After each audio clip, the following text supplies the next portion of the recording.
Hello everyone, how's it going? Welcome to the Lloyd Vehicle Consulting Social and Friends.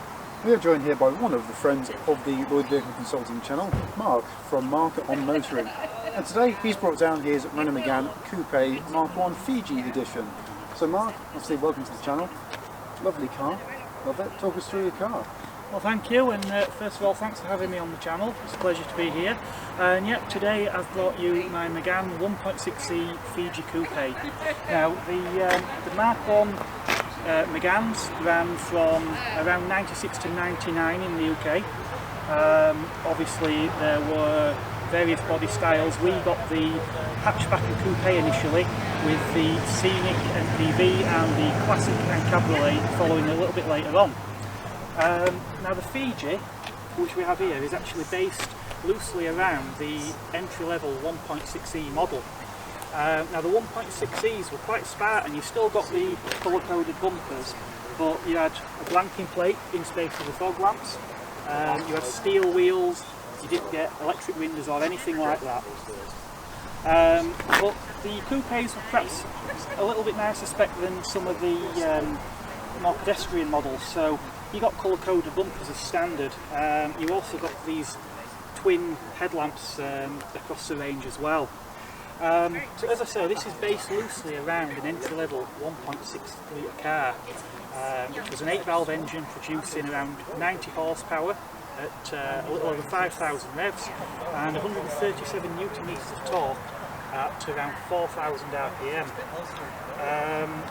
So Fidji, what sets the Fidji apart from the normal 1.6s? Well, we've got, as mentioned, the fog lamps. The sunflower yellow paint you see here previously was only available on the more expensive 2 litre 8-valve and 2 litre 16-valve cars. If you take a look around the side of the vehicle here, we have retained the black plastic door mirror housings. 2 litre versions would have got colour-coded mirrors. The 5-spoke Etritat wheels, I think they were called, these were previously seen on the hatchback versions such as the RXE range topping model. They weren't available on any other coupe, but except for this one. Right, what else did we get? The obviously coupe's got this nice coupe badge on here. You've got this curvy shape where this door sort of curves up in the B-pillar as well. There should have been a Fidji badge here. There's one on the other side, but at some point in the last 24 years it's missing from this vehicle. Another thing we can spot here on the outside is this electric tilt and slide sunroof. The electric tilt and slide sunroof wasn't standard on 1.6 litre cars, only on more expensive versions. And without any air conditioning or hot day, it's an absolute godsend to have that. So as we come around the rear of the car, very different to the hatchbacks, we've got this sort of camtail bit that comes out here. These large circular tail lamps with separate fogs mounted around the number plate and a high level brake light.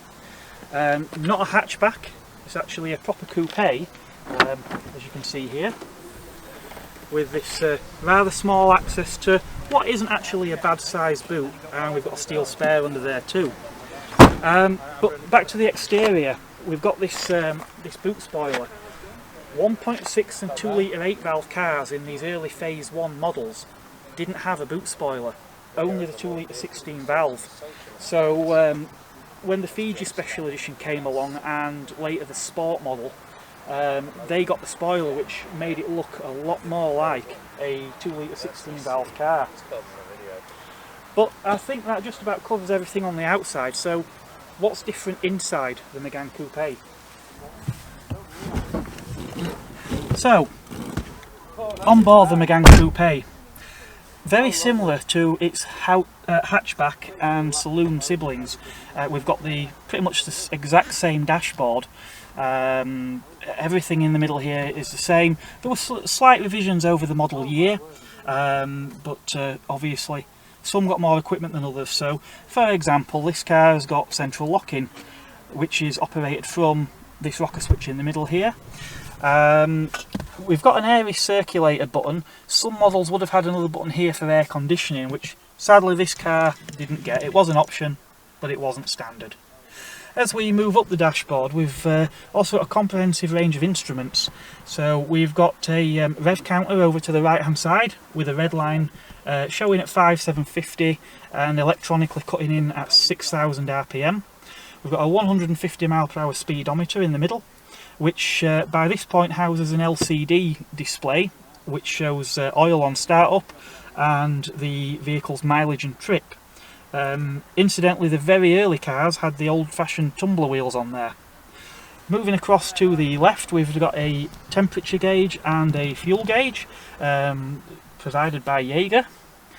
And moving across into the centre, we have got a clock and temperature gauge, and next to that a separate radio display.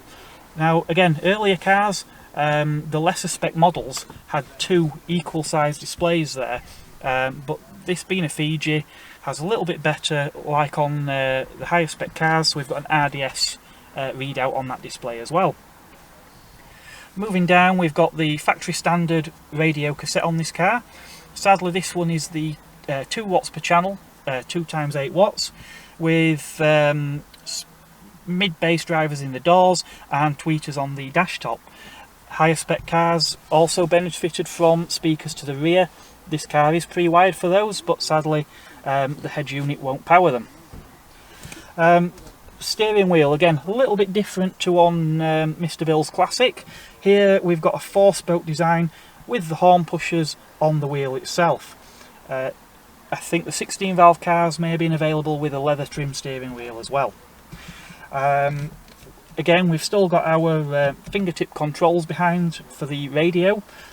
We've got the wipers on the right, which also includes a variable intermittent wiper, which was a nice addition to this car, which has smart wipers. So that also means the on the first speed, if you come to a stop, it'll cut to an intermittent, and the rear wiper, if you engage reverse gear while the wipers are on, it will sweep the rear wiper too. Doesn't sound very advanced now, but for the late 1990s that was pretty good. So moving down, we've got original factory Fiji floor mats in this vehicle, which I'm really pleased to have. They look very fancy. Very fancy. The driver's one actually had a Fiji monologue on there, but sadly that has started to wear away. But again, the fact that we've still got them after 24 years, I'm not complaining. The seats in the coupe, now these are a little more unique to the model. So we've got this lovely cloth and velour mix on the seats, and these deeper side bolsters, which are not found on hatchback or classic models. And as we move up again, we've got back to the velour and these headrests, which go both up and down and can be tilted forwards as well. But yeah, the coupe, it's a nice comfortable place to sit. A little bit more restrictive on headroom. I'm approximately 5'9", and I can sit in here reasonably comfortable with the seat on its lowest setting. But the roofline does slope a little bit to the back, but again, it's not too low. I can just about sit up in there. But again, Renault didn't skimp on the back, where some cars of this era and type, the rear seats really were just a bench, or in some instances, Vauxhall Tigra, I'm looking at you, you got a couple of cushions and a greenhouse at the back with no room to actually put your head. So we'll take a quick look in the back and you can see for yourselves.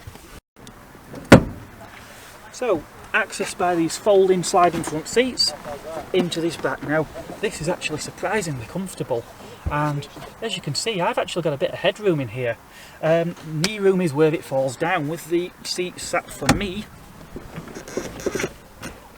I can just about get in there. I really wouldn't want to do it for very long though.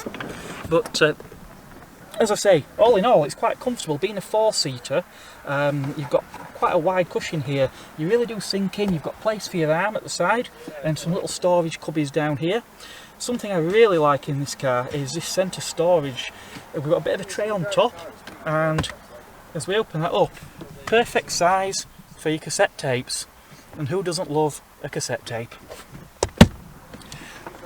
We've got these small sculpted areas. I wouldn't really call them a headrest because they're not adjustable or anything, and these pods behind that actually echo the style of the hood cover on the cabriolet models.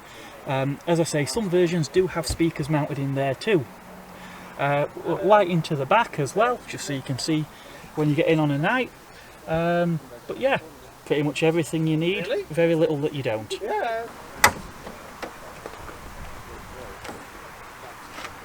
So, as I said, the Mégane is a car that really did do well with making the best use of a single platform, and up front here it's not really any different to what you would get on other versions of the car. So this is the 1.6 litre K7M engine, the same one as you've seen on Mr. Bill's Classic even. Scenic. But the engine did go in pretty much everything: hatchbacks, scenics, convertibles. Obviously in the coupe, cabriolet, I think the scenic and the classic, this was the smallest engine available, but it's a fairly good reliable lump. They've been known to do a best part of 250,000 miles in some cases. Later cars had coil on plug. This one has got HT coils, which is a little bit different to the cars that came after, which were notorious for doing coil packs as it happened. We've got a factory fitted strut race as well as standard on these vehicles, but other than that it is all pretty old school.